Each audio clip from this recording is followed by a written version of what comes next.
Ser Podcast. Qué día de campo más maravilloso, ¿eh? Sí, ¿verdad? La temperatura perfecta. No sé si nos unamos a esta excursión. Sí, a esta excursión de niños. Tendrán 7, 8 años, tendrán. Sí. Ya. Pues mira, nos ponemos a la cola a ver si... Nos ponemos a la cola a ver si cuela. A ver si cuela. Pero mira, ya hay una niña con gafas que nos está mirando como diciendo, estos son extraños. Estos no son de los nuestros. Son marcianos. Y entonces vamos a entrar con los únicos ellos. Adultos. Mira, los niños... Espera, no te cueles, ponte al final de la Los cola. niños tienen algo de insectos también, ¿no? Son tan Lo menuditos. estaba pensando. Sí, ¿qué miras? ¿Nos podemos colar con vosotros? ¿Vale? ¿Qué vais a ver? Insectos. ¿Te gustan las arañas? Sí. Uy, mira, que os quedáis atrás y os echa la bronca la profe.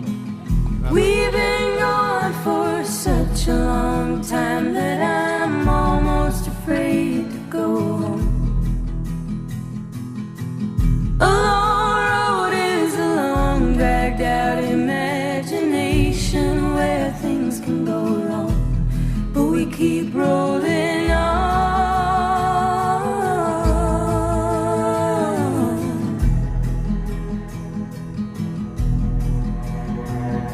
No, doctor, but if I was guessing, I'd say it was just growing pains. And painful as growing is, we can't forget it's hard to get to taking the reins, and we'll all be okay.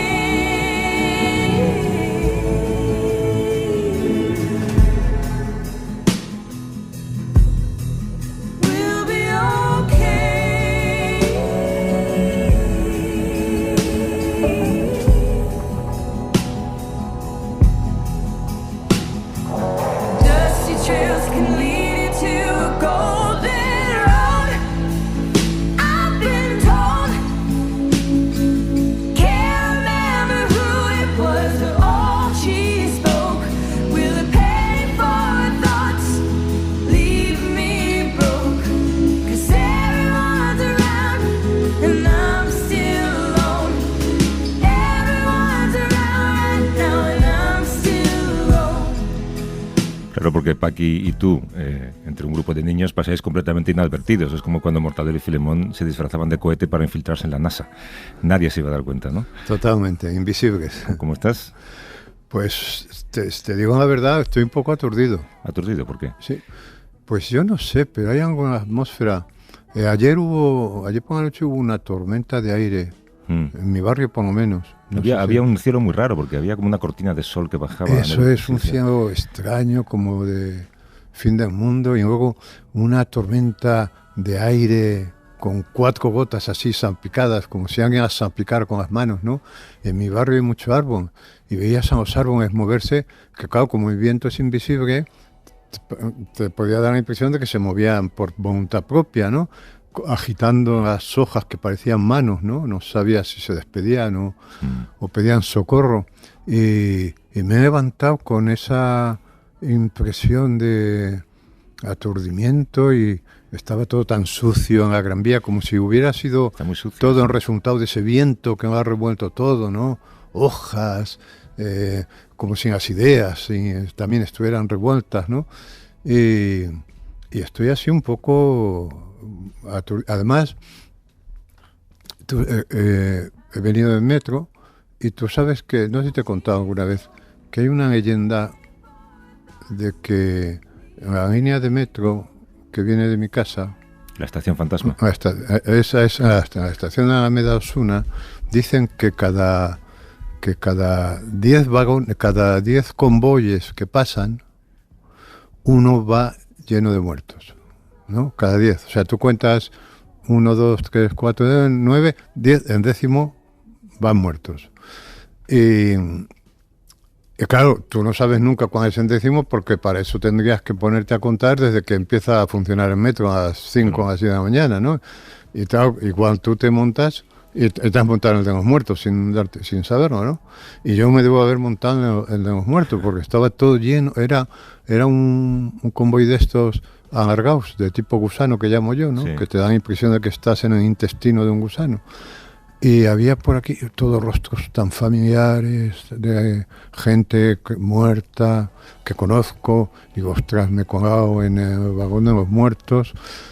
Y venía muy, muy impresionado, ¿no? Porque me contaba Arzuaga, hace poco hablábamos de... Yo, por razones personales, llevo tiempo trabajando en cuestiones de cuentos de hadas y de la tradición oral, la tradición popular, y estábamos hablando de este tema, y él decía que en las sociedades primitivas los opuestos no existen. Es decir, que en los vivos no hay frontera entre los vivos y los muertos. Los vivos y los muertos conviven de un modo absolutamente natural, o no hay frontera entre el sueño y la vigilia. Es decir, que la gente las cosas del sueño las incorpora a la vigilia como si fuese. Y estar un poco en el aturdimiento que me ha provocado el viento de ayer y una noche rara también con muchos sueños, me ha hecho que... Y luego El vagón de los muertos. El vagón de los muertos, ¿ya? Estoy venido un poco, digo, bueno, voy a subir porque me están esperando.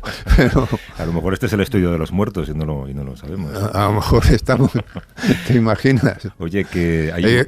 ¿Y quién nos estaría escuchando, no? Si Bueno, de hecho, esta es una de las grandes leyendas de la radio, ¿no? Imaginar que en realidad no hay nadie escuchando. que se ha muerto todo el No, mundo, estamos o que aquí, no hay esto es nadie. una realidad paralela, ¿no? Esa luz roja está encendida. Teoría indica que estamos en el aire, pero ¿por qué tiene que haber alguien escuchando? A lo mejor hoy es el día en el que todo el mundo tenía algo que hacer y estamos tú y yo aquí solos, ¿no? Pero igual es un efecto secundario del COVID también. Tú también lo has pasado. Yo me pasé, bueno, pues me ha ocurrido una cosa a mí con el COVID. Bueno, a ti te ha dado A fuerte, mí ¿eh? me ha dado fuerte, sí, me ha dado con bastante fiebre, pero... Pues a mí no me dio fiebre, por ejemplo. A lo mejor un día, unas décimas, porque no me llegué a tomar la temperatura, pero estuve activo, quiero decir, no me metí en la cama, estuve activo. Pero pasa el tiempo y yo llevaba unos días con una tristeza y un cansancio, un agotamiento, una tristeza que se traducía mucho en tristeza, ¿no? Iba a caminar y en lugar de caminar mi hora y media, a la media hora volvía porque estaba agotado.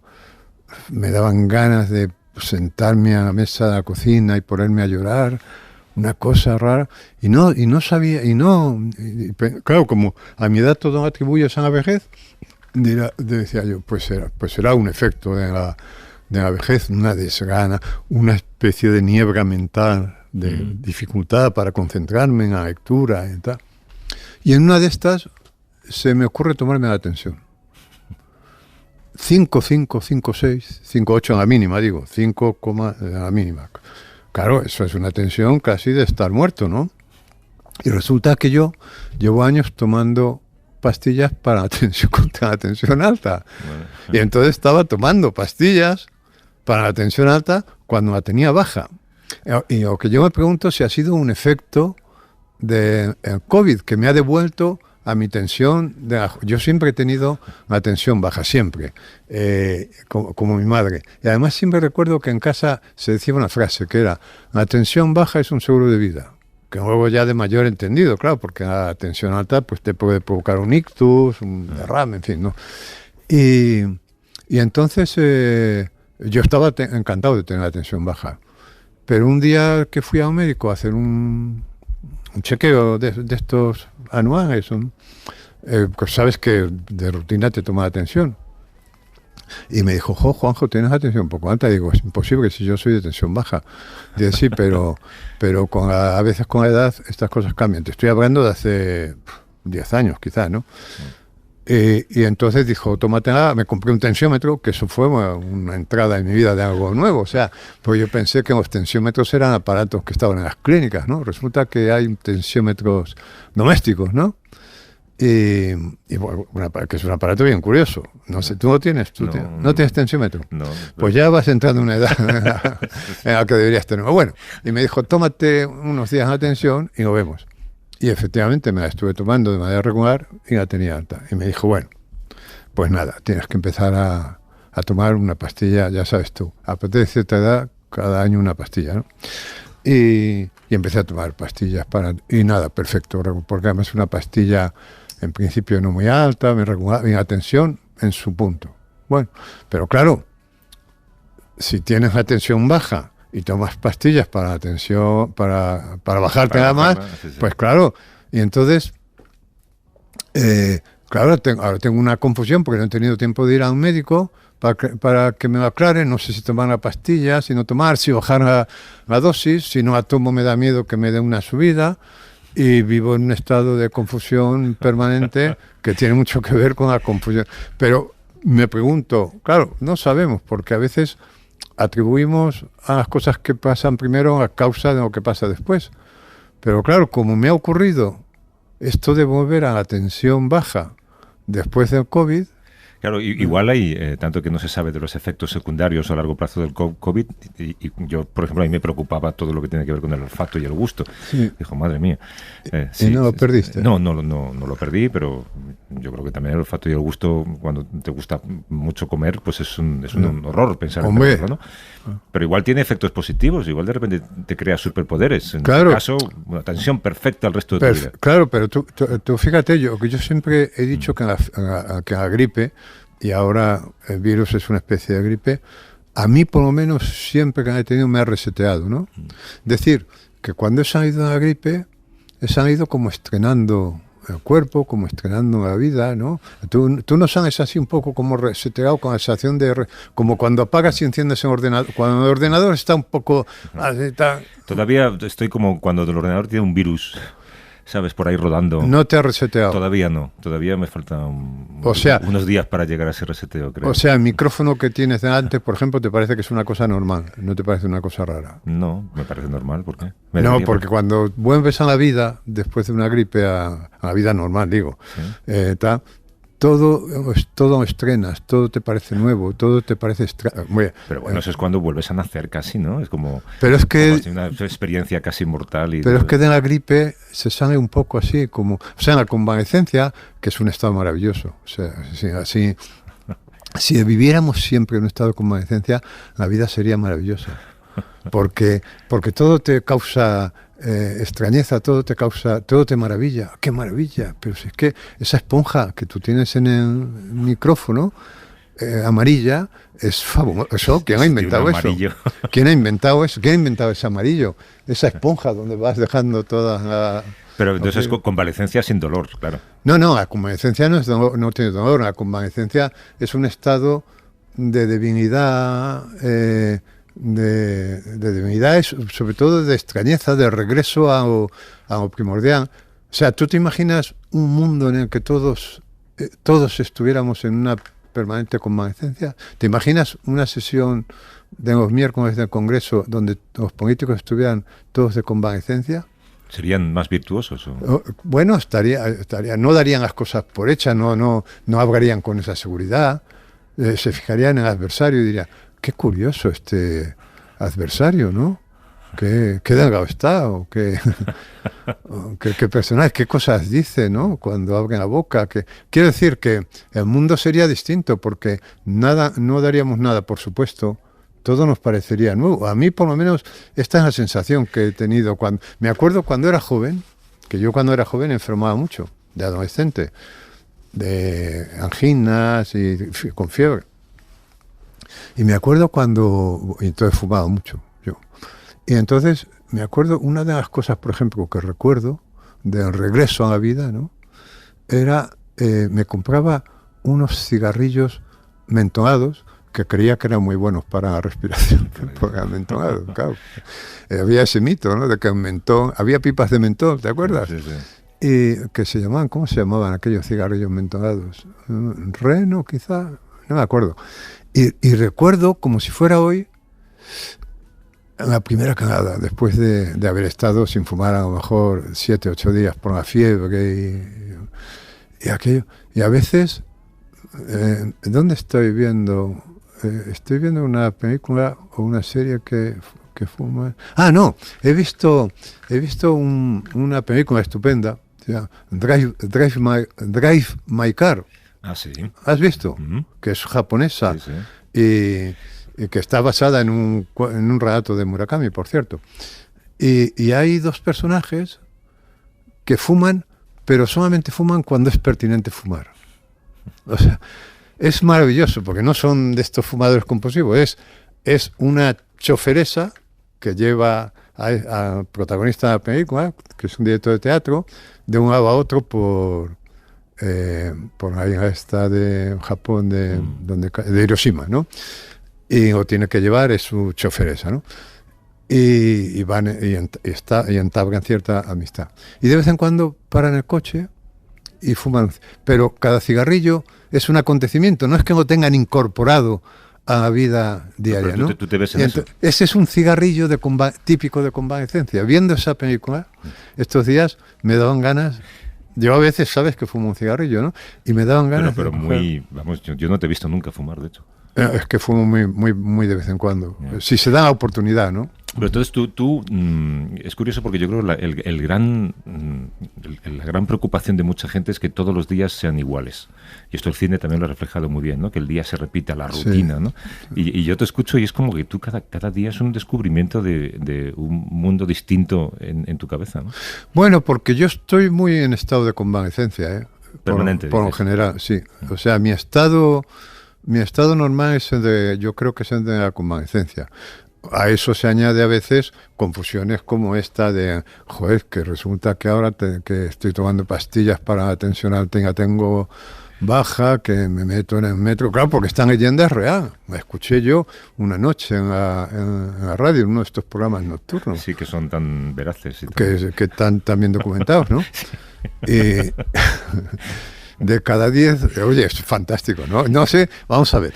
Esto, para que se me ocurra a alguien, a ver, o sea... No, literariamente tiene mucho valor. No, pero esto que se me tiene que ocurrir a alguien, quiero decir, Sí. que se me ocurra a alguien, que de cada 10 convoyes que pasan por la estación de Alameda Osuna, que es cabecera, ¿no? Quiero decir que ahí empieza la línea.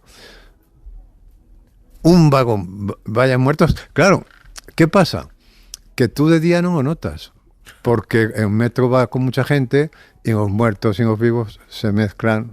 No notas, porque para que tú notes a muertos tiene que ir como cuando yo vengo a 7:30, que van 4 personas aquí, 4 personas allá. Están muertos, joder, muertos, ¿no? que están muertos. Vamos, te he dicho que he reconocido rostros familiares.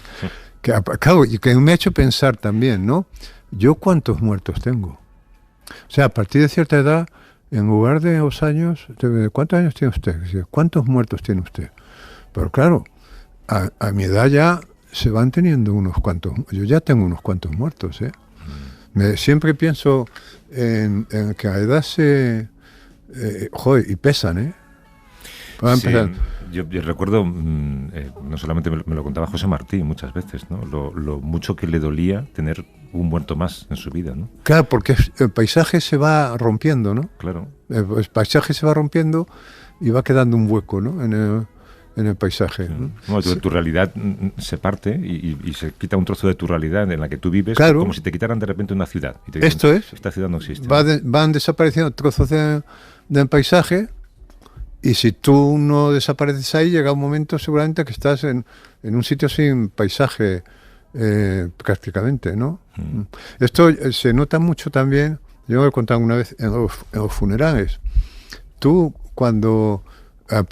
tú has ido allá a algún funeral, lógicamente, pese a que eres joven, pero algún funeral has ido, ¿no? La verdad es que muy pocos, pero muy pocos, sí. Tú tienes pocos muertos todavía. Pero bueno, el primer funeral que vas, tú generalmente es un funeral de compromiso, ¿no? Pues es un funeral de, yo qué sé, de alguien con quien tenías una relación, pero no muy intensa. ¿Y en qué sitio te pones? Tú en el funeral, en el último banco de la iglesia. Estás... Y a lo mejor, en medio del funeral, sales, como estás en el último y está la puerta cerca, y echas un cigarrillo fuera, ¿no? Pero a medida que te vas haciendo mayor, vas adelantando puestos. Ya no estás en el último banco, sino en el antepenúltimo, luego estás por la mitad, y llega un momento en que estás en un funeral que estás en primera línea. Y la siguiente es y han hacer, muerto, si es un funeral de corpore insepulto, por ejemplo, está ahí enfrente de ti. Y en el siguiente eres tú, el muerto, ¿no? O sea que es un recorrido curioso este que se hace en los funerales, ¿no? Yeah. Es un recorrido curioso porque, claro, si tú contaras ese recorrido, que es un recorrido físico, porque es del último banco al catafalco, ¿no? Es un recorrido físico, ¿no? Pero es un recorrido físico que metaforiza también un recorrido moral, porque ahí está toda Bueno, un contenida recorrido- toda tu vida, ¿no? En ese recorrido. Un recorrido vital, ¿no? Y a medida que vas avanzando puestos, vas perdiendo a más personas. Y Claro, tu realidad claro. se va cortando en torno a ti, ¿no? Claro, claro. Sí. ¿Has tenido No sé tiempo por esta qué semana? hablábamos de esto. No lo sé, no me acuerdo. Porque estábamos hablando de nuestro COVID, pero vamos, yo creo que estamos a un paso de hablar de colonoscopias, así que vamos a dejarlo. ¿Has tenido tiempo de seguir la información esta semana? Sí, porque se ha pero hablado eso tanto del rey que yo no sé si merece no, la pena. no ha ayudado mucho, a la convalecencia. A esto, porque, por ejemplo, a mí me conmovía mucho esto de Feijóo, que un día se levantaba nacional y otro día plurinacional, ¿no? Y que me pasaba a mí con la atención, que no sé si debo tomar media pastilla o una. Yo decía, ¿debo tomar una cucharada de Vox o media cucharada de Vox? A ver, un día se encontraba así. Y garantiza el derecho a las autonomías de las naciones, de las nacionalidades y regiones que le integran. Y otro día, según donde estuviera, pues se encontraba España no es un Estado plurinacional, es una obviedad y por tanto el debate, en mi opinión, no existe. así. Fantástico, puedes decir una Pero cosa contraria, ¿no? pero un día se levanta plurinacional y otro día nacional. Y entonces dice, ahora, claro, me pasa lo que a mí con atención, que él creía que era nacional y de repente se ha descubierto plurinacional porque a lo mejor ha tomado demasiadas dosis de Vox, que es lo que me pasa a mí con la pastilla de atención. Tiene que compensar. Tengo que reducir, ¿no? Pero ¿no es maravilloso que una persona mayor, formada, se entiende políticamente, ¿no? Que se sabe en la Constitución, no sepa si es nacional o plurinacional? No, yo creo que él sabe lo que es las dos cosas al mismo tiempo según convenga. Ya. Esto es estupendo también, ¿no? Poder vivir con semejante... Ojo, dicotomía. esto claro, que yo pudiera decir, yo quisiera de 7 a 9 de la mañana una tensión de 7,8. Claro, Bueno, claro. sería magnífico, ¿no? Pero sí, ha sido una semana, los audios de la sí, corrupción, ¿no? Los audios con Esperanza Aguirre, Sí, sí. con la abogada del Estado, que por cierto, vaya abogados del Estado, creíamos que era una posición difícil, ¿no? Sí, que era lo mejor de lo mejor, ¿eh? Que ahí El mejor de la familia acababa de abogado del Estado. que había que ser listísimo, aparte de honradísimo, ¿no? Y están saliendo abogados del Estado por un tubo. A mí fíjate que lo que más atención me llamaba de los audios, al margen por supuesto de todos los contenidos delictivos y todas las artimañas, es el lenguaje. Un lenguaje tan poco De solemne. abogado del Estado. Sí, pero también en lo resolutivo de Villarejo, ¿no? Cuando tú a un mafioso le encargas que acabe con alguien, Sí. pues, hombre, el mafioso uno espera que responda con 2 palabras o con 3, ¿no? Yo me ocupo. Yo me ocupo. Y ya está todo dicho, ¿no? sí. Pero no, respondía con tonterías de bar, ¿sabes? Porque no tiene capacidad para hacer metáforas, ¿no? Ha dicho, han caído los pájaros. Te has comido un faisán. Ha aterrizado el águila, ¿no? Ha aterrizado el águila. Te ha llegado el pez muerto. Es decir, como no tienen capacidad para metáfora ninguna, me acordaba yo, o sea, oyendo estos audios y en estado de confusión general de toda la semana, ¿no? Me acordaba de la frase esta de Shakespeare, que está en Macbeth, ¿no? Que dice, la vida es un cuento contado por un idiota lleno de ruido y furia, ¿no? Porque es que la vida es que es fantástica, la vida es un cuento contado por un idiota lleno de ruido y furia. Porque es que escuchando estos audios, no es que fueran corruptos, ya eso hasta se me perdonaba, ¿no? Sino que estuvieran zumbados. O sea, que estuvieran zumbados. Que tuvieran esa incapacidad para la retórica, para la metáfora, para una cierta delicadeza en el lenguaje, ¿no? Sí. Choricete. Hasta la delincuencia debería haber cierta elegancia, ¿no? Claro, Sí, debería haber una cierta retórica. En fin, y estaba dando vueltas a todo esto cuando enciendo la televisión y se me manifiesta Bush ¿No lo has visto? Sí, sí, diciendo que la guerra de Irak era un acto injusto No. e inmoral. Brutal. Dice, no, la invasión de Irak ha sido un acto brutal, injusto, inmoral. Perdón, Ucrania. Y entonces yo esperaba que aparecieran 2 policías deteniendo en ese instante, y apareciendo 2 policías deteniendo en ese momento a Aznar en España y a Blair en tal. Pero claro, lo peor no fue eso. Lo peor, o sea, lo peor, el tío reconoce, claro, tú sabes que a la mayoría de los criminales, por lo menos en la literatura criminal, se les coge porque tienen un impulso irrefrenable de volver al lugar del crimen, ¿no? Y claro, y a Bush se le ha pillado porque volvió al lugar del crimen, volvió a Irak, que dijo, la invasión de Irak fue un acto brutal, ¿no? Pero, ¿qué hace a continuación? Dice, tengo 75 años. Ostras, entonces yo que tengo 76 puedo decir lo que quiera. O sea, puedo confesar todos mis crímenes. Te iba a decir, los cadáveres. Puedo confesar ya todos mis cadáveres, todos mis crímenes sin ser perseguido por la justicia. Incluso me aplaudirán como al rey emérito.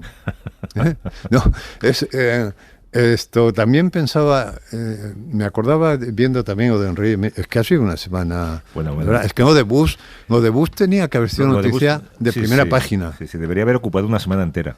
¿No? Claro, haber revisado lo que dijo en su época. Claro, porque además haber vuelto a aquello. Esto es haber vuelto a aquello, porque además eso es en subconsciente que sale por una rendija, en fin, que no aguanta, ¿no? Que se tiene que manifestar, ¿no?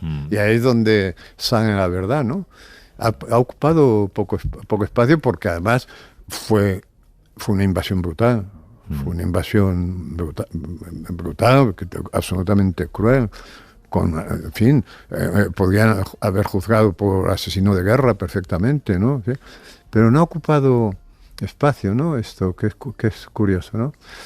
Y te decía que me acordaba también de esta novela de Vargas Llosa, no sé si la recuerdas, que se titulaba La tía Julia y el escribidor, que trataba de un tipo que por lo visto estaba basado en un personaje real de Perú, que era guionista de radionovelas, era autor de radionovelas, y hacía muchas radionovelas a la vez porque tenía mucha capacidad. Pero el tío se fue volviendo loco y las fue mezclando. Mezclaba la radionovela de las 5 con la de las 10 y tal. Y entonces, gran parte de la novela es esta genialidad de mezclar novelas distintas y que, en fin, más o menos se encajen, ¿no? Entonces yo tenía la impresión, y digo, vamos a ver, aquí se están mezclando novelas que no tienen nada que ver, ¿no? O sea, tú ves llegar a Enrique Corrupto, ¿no? Lo ves bajar de la escalerilla del avión, lo ves que es recibido por sus aduladores, su hija Elena lo abraza y hace una reverencia. Y claro, dices, esta novela no es mi novela. Quiero decir, tú te imaginas a 4 jóvenes que trabajan en Globo, por ejemplo, que tienen trabajos precarios, que malviven, que comparten un piso ahí en esta radio de cualquier manera, de repente ver las costumbres de los animales, ¿no? O sea, esto metafóricamente hablando, ¿no? O sea, ¿qué tiene que ver? O sea, ¿cómo viene una persona que ha robado a manos llenas y hace una reverencia? Que eso a lo mejor dentro de la costumbre de esa familia, en la intimidad, es lógico, pero mostrarlo al público es como si hubieran mezclado. O sea, ¿qué tiene que ver eso con la novela de la vida cotidiana de la gente, ¿no? Pero eso y todo, porque tú te preguntas ¿cómo es posible que estén a cargo, digamos, de un país o que reinen en un país cuya realidad desconocen por completo? O sea, ¿cuánta gente viaja en avión privado? ¿Cuánta gente hace regatas? ¿Cuánta gente se pone un pantalón de color carmín? Pero por eso te digo, están en otra novela. O sea, quiero decir, a mí me lo dan eso en el telediario como si fuese una noticia que afectara a mi realidad. Pero yo digo, no, es que se han mezclado novelas que no tienen nada que ver. Es como si metes a Raskolnikov, el protagonista de Crimen y Castigo, en La busca del tiempo perdido. pues se producen distorsiones brutales, ¿no? Entonces llega el personaje este corrupto y lo meten en un barco, en una regata. A ver, digo, pero si esta novela, o sea, debería haber esto, si dijeran, esto es una serie, vale, pues Sí, tú una vez o no, la compras, si claro. te gustas o no, pero es que resulta, entonces es una sensación, dices, ¿cómo se defiende? ¿Cómo se defiende uno de esto, no? ¿Cómo se defiende uno de esta confusión que alcanza grados a veces de locura, ¿no? De auténtica locura. Los periodistas que tienen oportunidad de preguntarme, en lugar de decir, ¿dónde tiene los millones? Me dicen, ¿qué tal día hace? ¿Cómo se presenta el día, majestad? ¿Cómo se presenta el día? Es decir, Majestad, estudiar dice, periodismo para eso. no, esto no es mi novela, ¿no? Entonces yo creo que un modo de defenderse de esto, se me ocurrió ayer, un modo de defenderme de esto sería, decir, imaginar que estás viendo un documental, que no estás viendo la vida, que el diario teóricamente va de la vida, ¿no? Sino que estás viendo un documental como de insectos, o algo así, ¿no? Narrado por Rodríguez de la Fuente. Y entonces estás viendo la reverencia de la infanta, estás viendo al rey con esos pantalones de ese color inenarrable, lo estás viendo tal, diciendo hace buen día y tal, pero tú, en lugar de escuchar la voz del locutor o la locutora, imaginas que estás escuchando la voz de Rodríguez de la Fuente, ¿no? Sí, y que está describiendo una realidad que no es la tuya, porque es el mundo animal. El mundo de los insectos. Baja Henry corrupto por las escalerillas con gran esfuerzo, pero a pie de las escalerillas espera a la infanta que hace una reverencia. ¿Tá? Claro, y entonces dices, sí, estoy viendo las costumbres de esto, de una especie que no es mi especie. Es otra claro, especie, ¿no? es ¿viste escenas de la cena que El emir de Qatar. del emir de Bueno, Qatar? bueno. ¿Viste Bueno. Pero bueno, es que, claro, yo como te digo, que llevo tiempo estudiando el tema de los cuentos de la tradición oral y tal, por una historia en la que estoy metido, claro, he visto muchas ilustraciones de cuentos, de hadas, ¿no? Y claro, las cenas reales, o sea, la cena esta que nos mostraron, que le dieron al emir de Qatar, parecía copiada de una ilustración de un cuento infantil de hadas. Era idéntico, o sea, esto me recordaba a mí, me acuerdo cuando yo vi por primera vez un pollo asado, ya muy mayor. Pero ¿cómo de mayor eras cuando viste tu primer pollo asado? Hombre, pues tendría yo 15 años o así, era porque pusieron en un barrio, en mi barrio, en López de Hoyos, pusieron un asador de pollos. Un asador de pollos.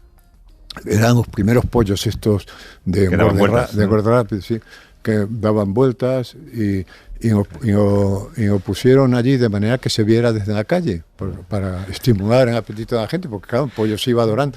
Y los niños, entonces no teníamos televisión todavía, o si había era en blanco y negro, nos pasábamos el domingo por la mañana viendo a los pollos dar vueltas. Bueno, y entonces, pero ¿sabes lo que me asombraba a mí del pollo asado?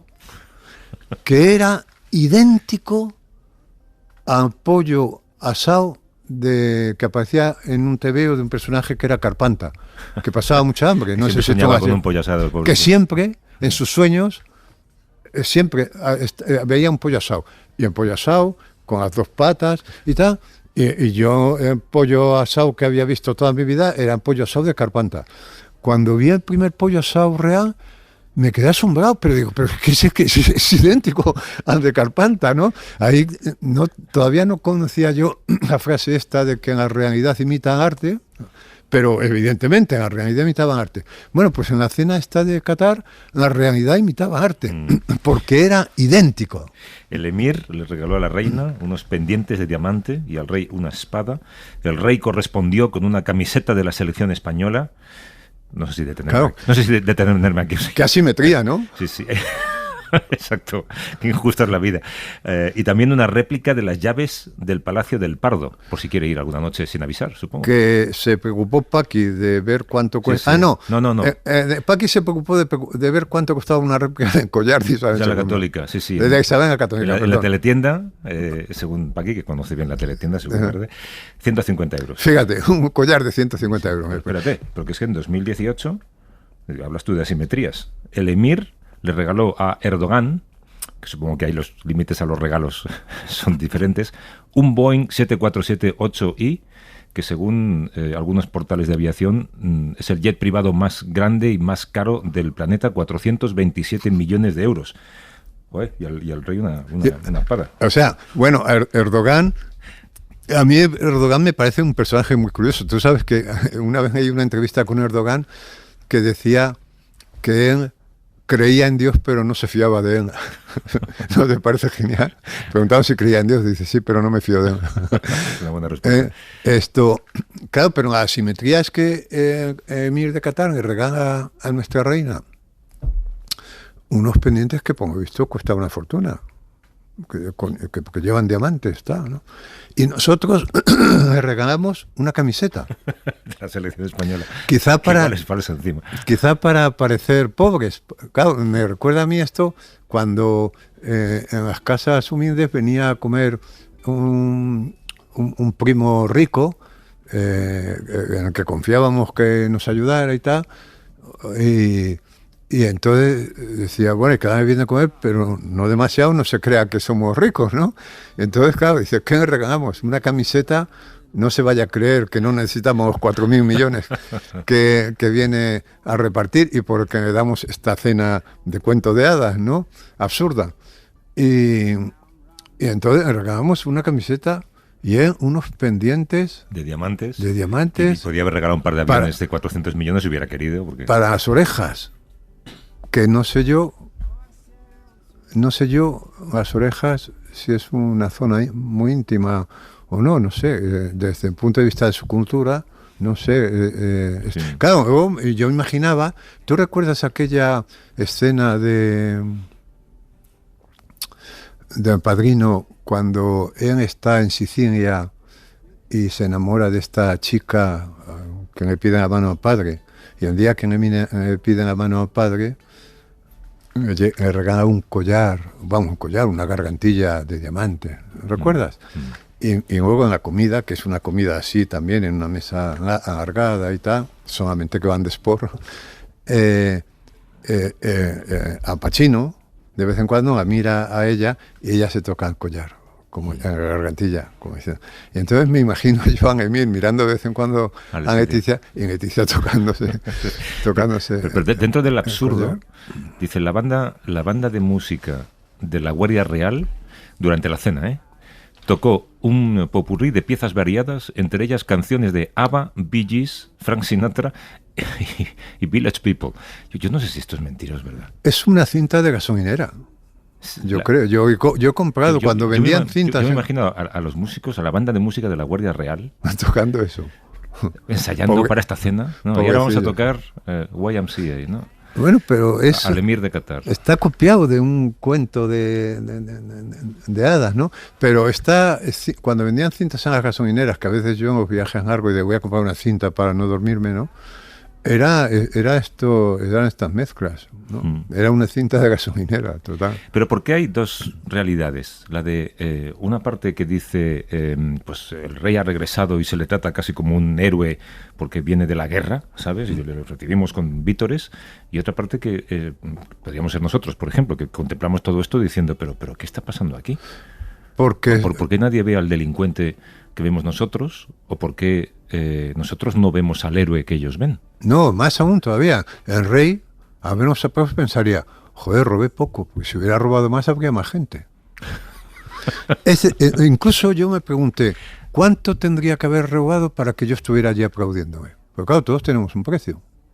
Pero para tú, Juanjo Millás, para que te hubieras ido a San Censo, te hubieras cogido un... Si hay una relación directa, y parece que sí, entre lo que se roba y lo que se aplaude, habría llegado un momento en que tú y yo habríamos estado en San Censo aplaudiéndome.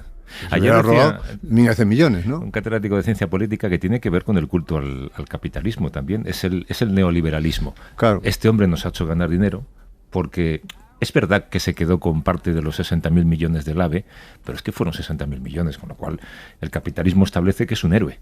Además, como el dinero es la medida de todas las cosas, finalmente, de un modo o de otro, se ha hecho millonario. O sea, lo ha conseguido, porque de lo que se trata es eso. Yo muchas veces pienso esto, ¿no? Cuando asesinan a tu padre, yo qué sé, cogen al asesino, y ¿cuál es la manera de compensar a la víctima? Con dinero. O sea, lo último que esperarías es que tú, del asesinato de tu padre, te hicieras rico, ¿no? Pero es que el dinero es la medida de todas las cosas. Es que no hay otro, no se ha inventado otro modo de compensar a alguien, a una víctima de un crimen. Es decir, todos los crímenes se resuelven, o yo qué sé, o alguien atropella en la calle a alguien por una imprudencia, o lo que sea. ¿Cómo se resarce a las víctimas? Yo lo he pensado mucho. Con dinero. ¿Cómo te hace sentir ese dinero, no? Claro, ¿qué haces con ese? ¿Cómo te gastas ese dinero? Pero por otra parte, tampoco renuncias a él porque vives en un mundo en el que el dinero es la medida de todo. Porque no todo se mide. De manera que el rey ha robado, pero ha llegado, se ha hecho rico, que es de lo que se trata. Porque, entonces yo digo, si en lugar de haber robado 300 millones en los que haya robado, hubiera robado 1.000, habría más gente. Y llegaría un momento en que tú y yo habríamos estado en San Censo también, allí. Aplaudiendo, pero no sé cuántos miles de millones tendría que haber robado para que tú y yo estuviéramos allí. Pero a lo mejor sí, ¿no? Unas Olimpiadas del robo y que las la primera del robo, sí. A mí me llama mucho la atención esa desconexión con la realidad, que después de todo lo que ha pasado llegue en un avión privado, que nos haga creer que es que viene a participar en una regata, un hombre de 80 y pico años que apenas puede andar, ¿no? Como que es que se le reclama en esa regata porque su aportación deportiva es mayúscula, ¿no? Y además a una regata es como decir, no, es que tengo que regresar a España porque tengo que asistir a un desfile de Louis Vuitton. O sea, la desconexión con España es tan brutal. Pero esa extrañeza... Yo si hubiera dicho, tengo que ir a España porque tengo que ir a Cañada Real, yo qué sé, repartir alimentos, ¿sabes? Pues, pero esa extrañeza... Me habría parecido igual de falso, pero por lo menos...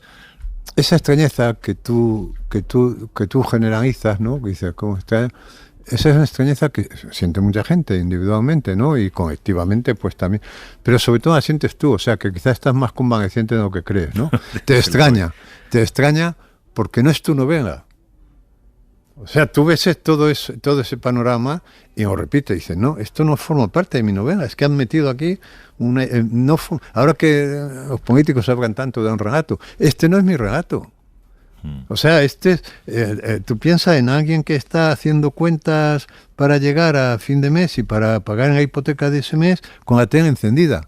Y está viendo el telediario, es decir, no está viendo una serie de televisión, no, está viendo escucha que el avión privado ha costado 100.000 euros. Claro, está viendo el telediario, que se supone que el telediario habla de la realidad, de tu realidad, de la realidad en la que tú vives. No estás viendo tampoco el telediario de Turquía, estás viendo el telediario de España, ¿no? Y estás allí en la mesa camilla de tu casa o en la cocina haciendo cuentas, no llego y tengo que enviar a mi hijo para echarle una mano este mes que tampoco llega y no sé qué y tal, y de repente ves eso y dices, o estoy yo en una novela de la que no formo parte o están estos señores en una novela de la que no formo parte yo. Esto que tú dices, no estar en la realidad, es que se mezclan relatos que no tienen nada que ver entre sí.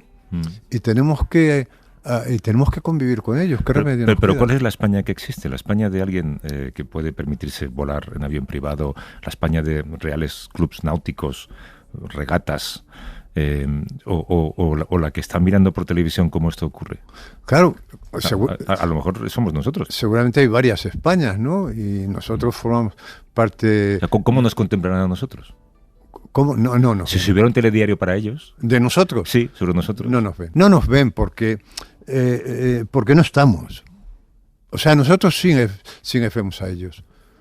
Pero ellos no nos ven. No.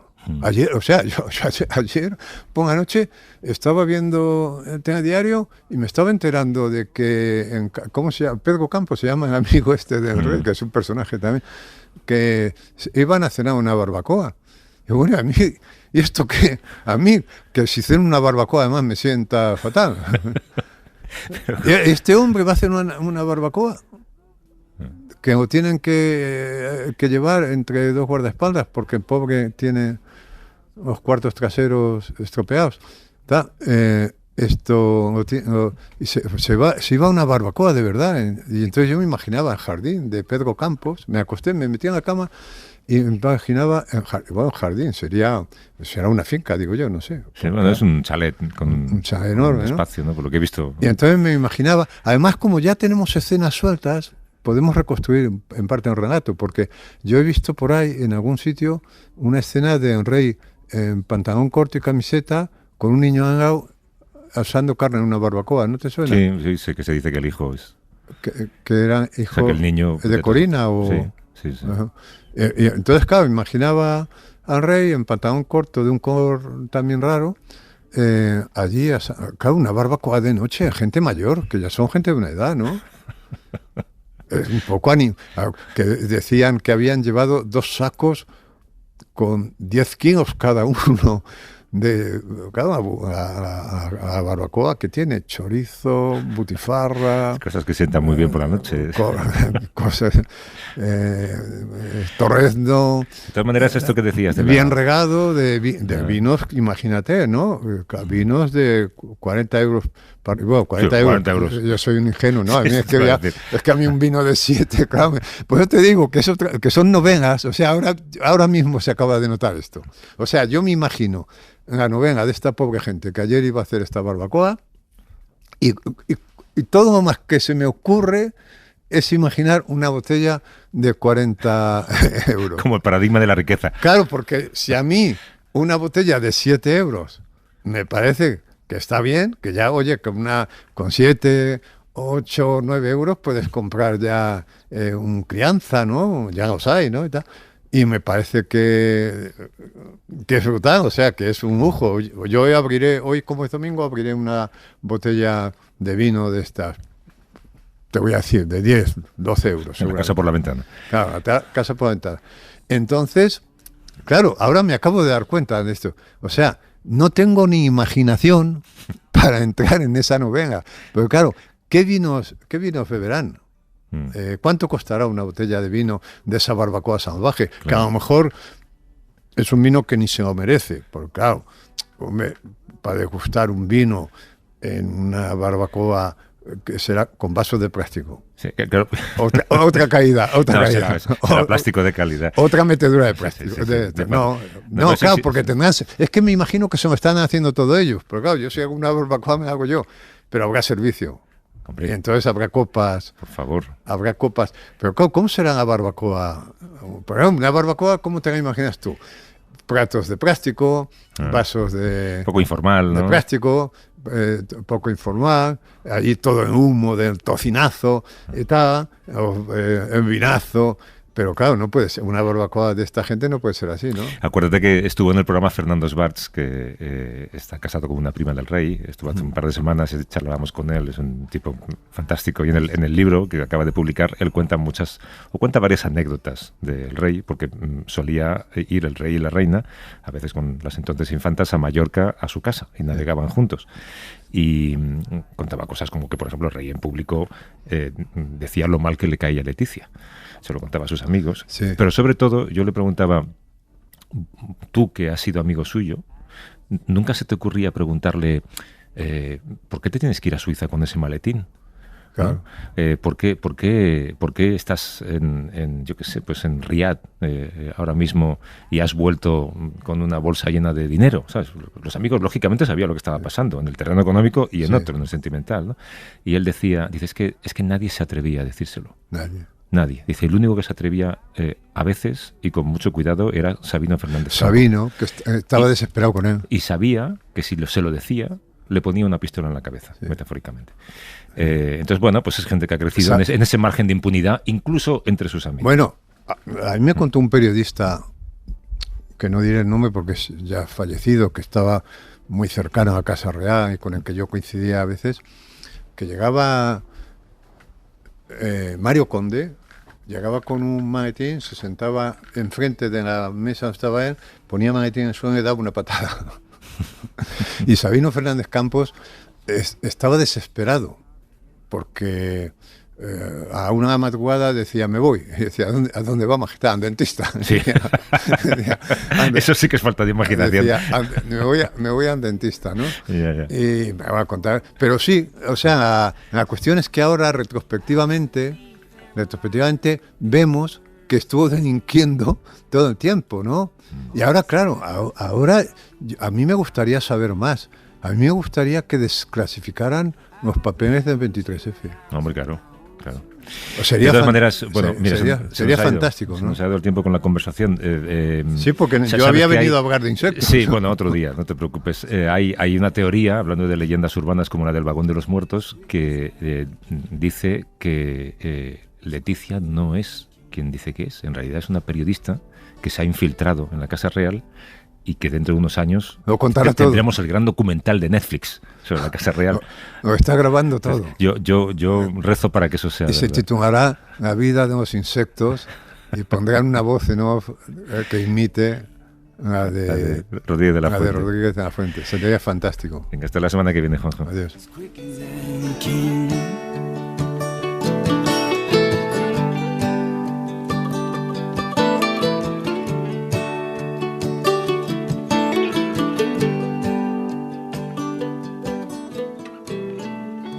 Suscríbete a Las Edades de Millás. Todos los episodios y contenidos adicionales en la app de Cadena SER y en nuestros canales de Apple Podcast, Spotify, iVoox, Google Podcast y YouTube. Escúchanos en directo en la SER los domingos a las 9 de la mañana.